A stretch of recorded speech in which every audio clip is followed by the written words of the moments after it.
দ্বিতীয় শবে বরাতের পরের সময়টা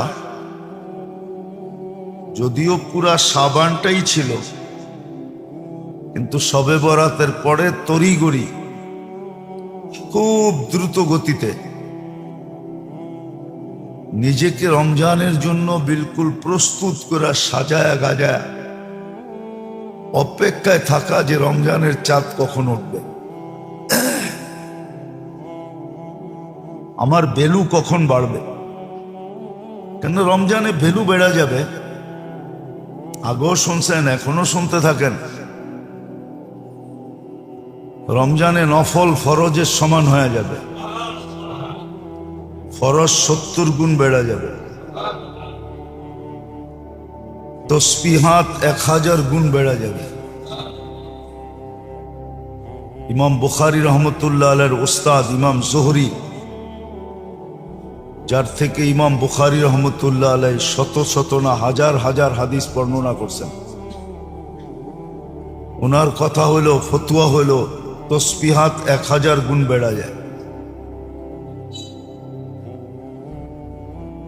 এই জন্য তড়িঘড়ি প্রস্তুতি নিবে শবে বরাতের পরে, নিজেকে বিলকুল রেডি করবে। সারা বছর দুনিয়ার ভিতরে ডুবা থাকুক, তাতে কোনো আপত্তি নাই, কিন্তু একটা মাস বিলকুল দুনিয়ার থেকে নিজেকে পৃথক করে ফেলবে। এককভাবে রমজানে আল্লাহর জন্য নিজেকে প্রস্তুত করবে। আর আসতে দেরি, চাঁদ উঠতে দেরি, চাপায়া পড়তে দেরি হবে না। প্রস্তুতি নেই না বিদায় আমাদেরকে খাটতে হয়, পরিশ্রম করতে হয়। বৎসরের শুরু থেকেই যদি নিম্ন লেভেলের মানুষের কথা বলতেছি, মধ্যবিত্ত আর নিম্ন লেভেলের মানুষ, এরা যদি বৎসরের শুরু থেকেই রমজানের জন্য আলাদা প্রস্তুতি নিতে থাকে, কিছু আলাদা করতে থাকে, সঞ্চয় করতে থাকে, তাহলে দেখা যায় রোজা থেকে পরিশ্রম করতে হয় না। রোজা থেকে পরিশ্রম করতে হয় না, রোজা থেকে পরিশ্রম করতে হয় না। আপনি দেখেন, একটা ক্যালকুলেট হিসাব করেন আপনি, যে আমার এক মাসে নিম্ন মানে এত বাজেট, 20,000 টাকা বাজেট। 11 মাসে যদি আপনি 2,000 টাকা করে সঞ্চয় করেন, আলাদা করেন রমজানের প্রস্তুতিমূলক, তাহলে সারা বৎসর কিন্তু 11 মাস আপনি রমজানের প্রস্তুতির সওয়াব পাইতে থাকবেন। আর 11 মাসে যা সঞ্চিত হবে ওটা দিয়ে 1 মাস চলে যাবে। আর রমজানে তো একটা বেনিফিট এটাও আছে, সব জিনিসের ভিতরে আল্লাহ বরকত দিয়া দেন, মোমেনের রিজিক বাড়ায়া দেন। এই জন্য রমজানে যত খায় মানুষ, রমজানের বাহিরে এত খায় না। রমজানে যতটুকুই ব্যাপকভাবে দান, প্রত্যেক মসজিদে 200-100 মানুষের ইফতারির ব্যবস্থা হয়, ঠিক না? রমজানের বাহিরে তো একজনেরও হয় না, হয় নাকি? হয়।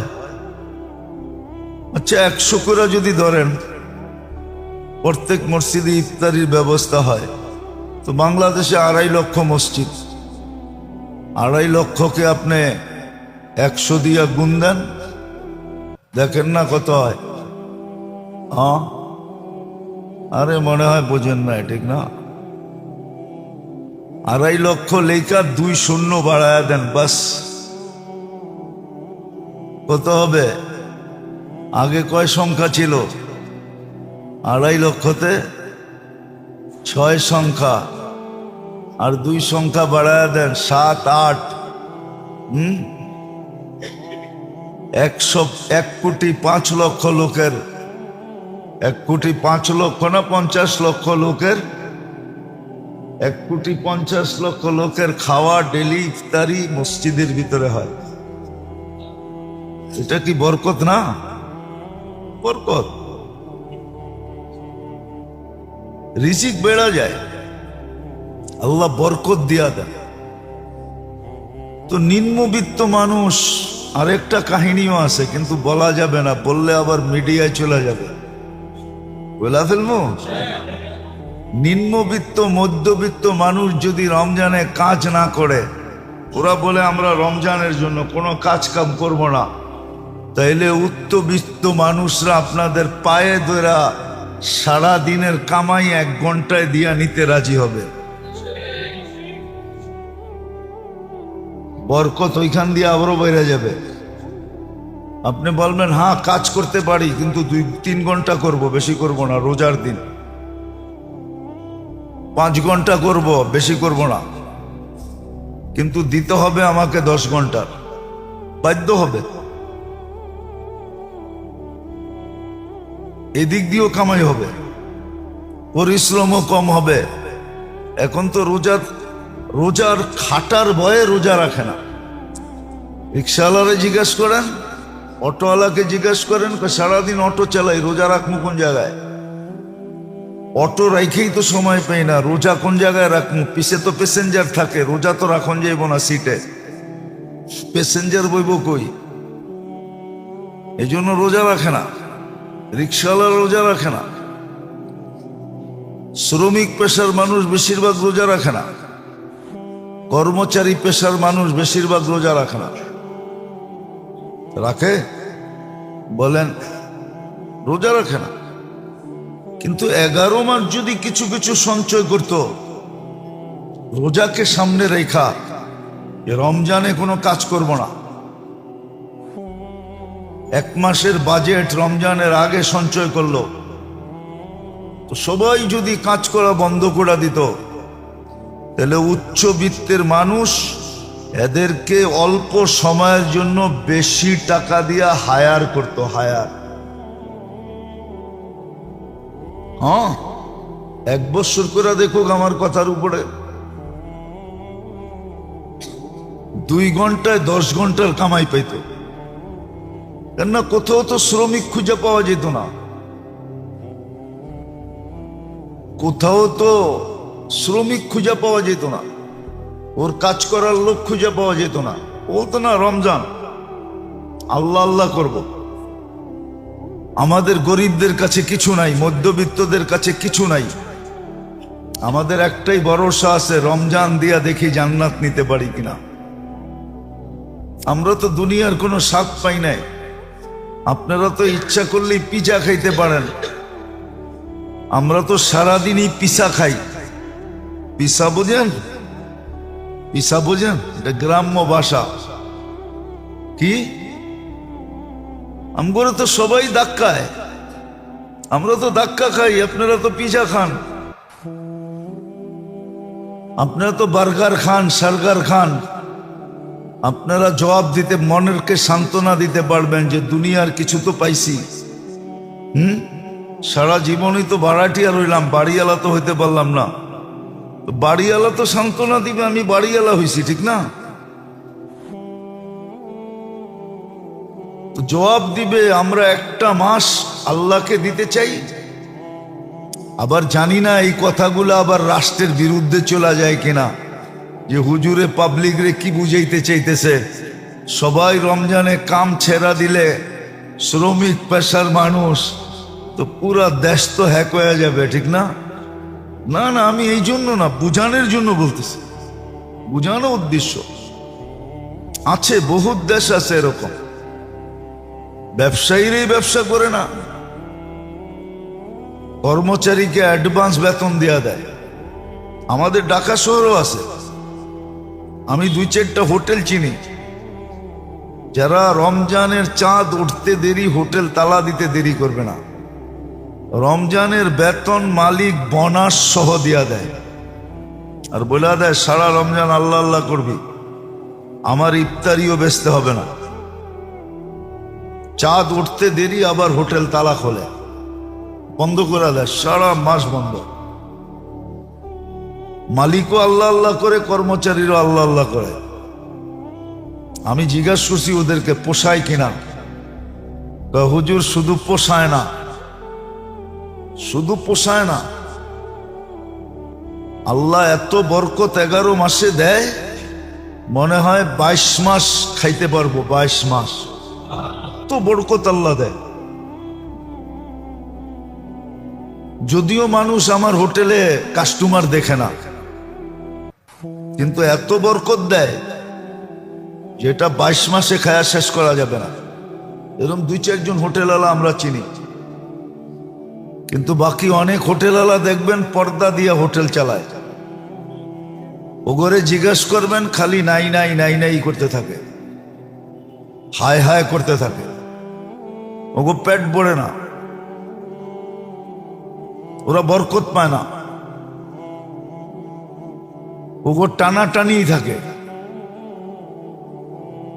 তো একটা কথা আছে না বাংলায়, নিয়াত আমান বরকত, নিয়াত যেরকম বরকত ওরকম। তো শাবান মাসটা ছিল, বিশেষ করে শবে বরাতের পরে এই সময়টা ছিল রমজানের 100% প্রস্তুতি নেওয়ার জন্য। যে বিলকুল 100% প্রস্তুতি নিবে,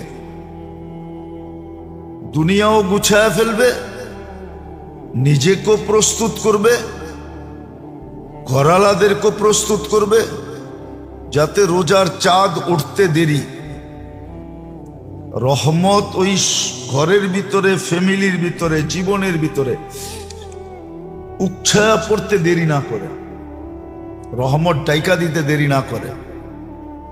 নাইলে আপনি রহমতের দোয়া করাবেন, রহমত আপনার কাছে যাবে না। রহমতের আসার পদ্ধতি আছে,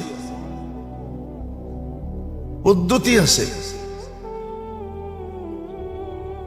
তো যেটা বুঝাইতেছিলাম, রমজানটা ছিল জীবনের শেষ সম্বল হিসাবে।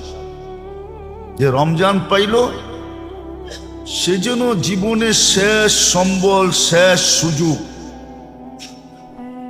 শেষ প্রচেষ্টা বলে না, সর্বশেষ চেষ্টা করে দেখতেছি, বাঁচলে বাঁচবে, না বাঁচলে করার কিছু নাই। রমজানটা ছিল প্রত্যেক মোমেন মুসলমানের জন্য শেষ প্রচেষ্টা, শেষ সুযোগ। এটা রমজানের শাব্দিক অর্থই বুঝায়, হাদিস কোরআন মিলাইলে তো আরো বুঝায়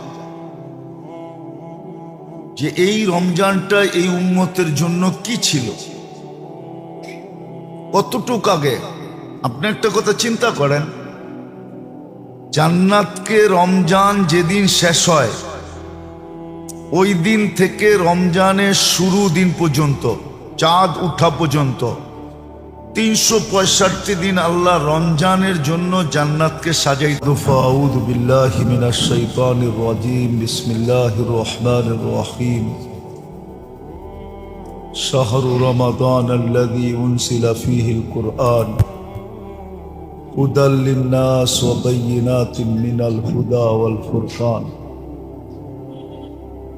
وقال جل جلاله كتب عليكم الصيام كما كتب على الذين من قبلكم لعلكم تتقون. وقال رسول الله صلى الله عليه وسلم عن الله تبارك وتعالى الصوم لي وأنا أجزي به، أو كما قال عليه الصلاة والسلام। সম্মানিত উপস্থিতি, কোরআন হাদিস থেকে যতটুকুই তেলাওয়াত করলাম, আশা রাখি একে সামনে রেখে কিছু কথা রাখবো। সাথে সাথে আল্লাহ জাল্লে জালালুহু আম্মা নওয়ালুহুর কাছে দোয়ার দরখাস্ত, আমাদের সকলকে বুঝা এবং আমল করার তৌফিক দান করেন।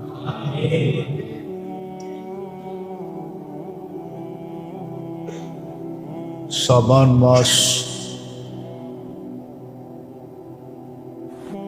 শবে বরাত অতিবাহিত হয়ে গেল। কতটুকু নিতে পারলাম, কতটুকু নিতে পারলাম না,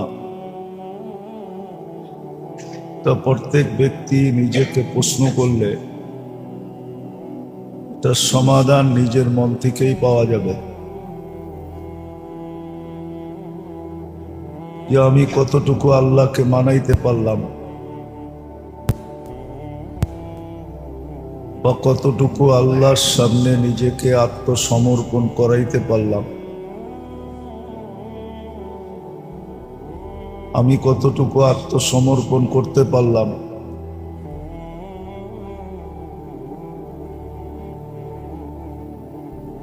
এটা প্রত্যেক ব্যক্তি যদি নিজেকে প্রশ্ন করে তাহলে উত্তর বড় সহজ। অনেক সময় মানুষের মনই মানুষকে অনেক কিছু বুঝায়া দেয়, যার কারণে কিতাবেও লেখা আছে ওয়াস্তাফতি নাফসাক, তুমি তোমাকে প্রশ্ন করলে অনেক জিনিসের সমাধান পাওয়া যাবে।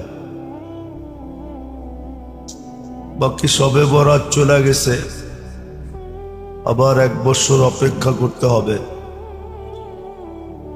যদি বেঁচে থাকি, নসিবে থাকে তো আবার মিলবে। সামনে রমজান আসতেছে, পড়ায় কাছাকাছি। সবে বরাত চলে যাওয়া এই কথা বোঝায় যে রমজান শুরু না হইলেও পূর্ব প্রস্তুতি শুরু হয়ে গেছে। কে কতটুকু প্রস্তুতি নিতেছি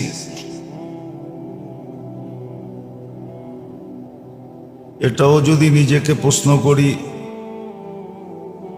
তাহলে জবাব সুস্পষ্ট চলে আসবে যে আমি রমজানের জন্য এখন থেকেই কতটুকু প্রস্তুতি নিতেছি। আর শাবান এই জন্যই দেওয়া হয়েছিল বিশেষভাবে এই উম্মতকে, যদিও দুনিয়া যেদিন থেকে সৃষ্টি ওই দিন থেকে শাবান মাসও সৃষ্টি, 12 মাস ওই দিন থেকেই নির্ধারিত। কোরআন এটাই বোঝায়, ইন্না ইদ্দাতাশ শুহুরি ইনদাল্লাহি 12 শাহরা ফি কিতাবিল্লাহ। 12 মাস ওই সময় থেকেই নির্ধারিত, কিন্তু এই উম্মতের জন্য শাবান মাস একটু ভিন্ন দাঁড়ায়। সমস্ত উম্মতের জন্য ছিল গণনা হিসাবে, আর আমাদের জন্য গণনার সাথে সাথে রমজানের প্রস্তুতির জন্য ছিল। এই জন্যই কিন্তু আল্লাহ রসূল সাল্লাল্লাহু আলাইহি ওয়াসাল্লাম এই মাসে সবচেয়ে বেশি রোজা রাখতেন, আর রাখতে রাখতে রাখতে রমজানের সাথে মিলায়া দিতেন। আর শিক্ষা এটাও দিয়েছিলেন যে এই মাসে যেন প্রস্তুতি নেয়। দুনিয়ার বহুত কাজেই মানুষ আগের থেকে প্রস্তুতি নেয়, কখনো 6 মাস আগের থেকে, কখনো 1 বছর আগের থেকে। আমাদের সমাজে দেখা যায় ছেলে মেয়ের জন্য অনেক আগের থেকে মা বাবা প্রস্তুতি নিতে থাকে। বিয়ে শাদী ঘর সংসার এটার জন্য অনেক আগের থেকেই অল্প অল্প করে গুছাইতে থাকে। যদি জিজ্ঞাসা করা হয় গুছাও কেন, জবাব এটাই দেয়, ছেলে সন্তান আছে তো, ওদের বিয়ে শাদী আছে, কায় কারবার আছে, কাজ কাম আছে, ব্যবসা বাণিজ্য আছে, চাকরি বাকরি আছে। এর জন্য আগের থেকেই একটু একটু করে গুছাইতে থাকে। ঠিক রমজানের জন্য শাবান এটা গুছানের মাস ছিল। হ্যাঁ, হবে কিছু লোক হবে, এমন না যে কিছু লোক নাই, কিছু লোক সমাজে হবে, হয়তো আমরা ওদেরকে চিনি না বা ওদের নামও জানি না। এখন থেকেই গুছাইতেছে, এরকম কিছু লোক হবে যে রমজানের জন্য এই মাসেই সবকিছু আস্তে আস্তে গুছায় আনতেছে। যে রমজান ঢুকতে দেরি, পরিপূর্ণভাবে গুছায়া রমজান শুরু করতে দেরি না হয়। আর শক্ত এটাই ছিল, যাহা শাবানে গুছায় ফেলবে, দুনিয়াদারিও গুছায় ফেলবে, রমজানের জন্য নিজেকেও প্রস্তুত করবে, যাতে রহমতের পর্ব শুরু হইতে দেরি, রহমত তাকে ঢাইকা নিতে দেরি না করে। কিন্তু বেশিরভাগই দেখা যায় 90 ভাগ কেন 99.99 ভাগ বললেও ভুল হবে না, যে আমাদের ভিতরে উদাসীনতা ব্যতীত আর কিচ্ছু নাই।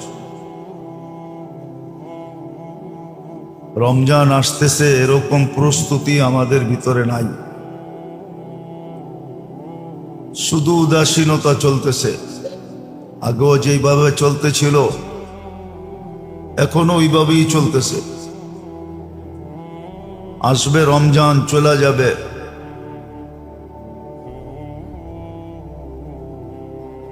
কিন্তু যতটুকু অর্জন করা, যতটুকু প্রস্তুতি নেওয়া, যতটুকু পরিশ্রম করা, যতটুকু ইবাদত বন্দেগী করা,